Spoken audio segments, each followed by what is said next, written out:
Magandang hapon mga kabay. So 39202 pa rin tayo mga kabay, letter C.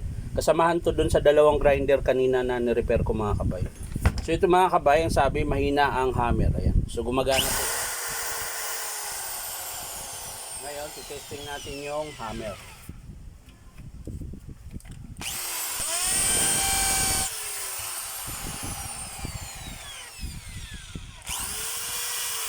Ito naman yung hammer ah.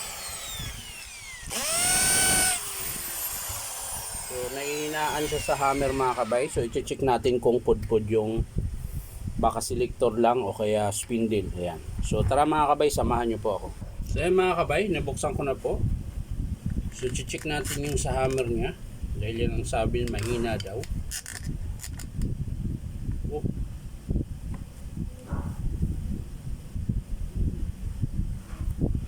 Ayun mga kabay, pudpud na po yung gear niya. Pudpud na nga. So magpapalit po tayo dito ng, check natin yung ano niya, okay pa to. So ayan mga kabay, papakita ko sa inyo ng malapitan. So ito yung sinasabi niya kay mahina po yung hammer. Ayan. Ayan, pansinin po niyo mga kabay. Medyo may bawas na po yung gear. Pati po dito sa bearing housing niya mga kabay. Ayan. Medyo manipis na. So papalitan natin yan mga kabay. Susundin natin yung sinabi ng customer na mahina ang hammer. Ayan. So dito sa carbon mga kabay, okay pa. Ayan. Lagpas pa po sa kalahati yung carbon. So okay pa yan. Yung armature din niya mga kabay, okay pa rin. Ayan. Kintab pa po.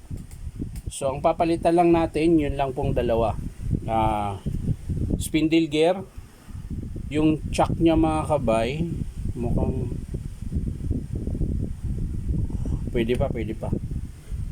Spindle gear tsaka bearing housing ang papalitan natin dito mga kabay.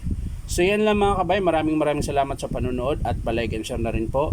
At syempre, subscribe nyo po ako sa subscribe nyo po ang aking YouTube account na Inom Tabay. So yan lang mga kabay, maraming salamat. Bye bye.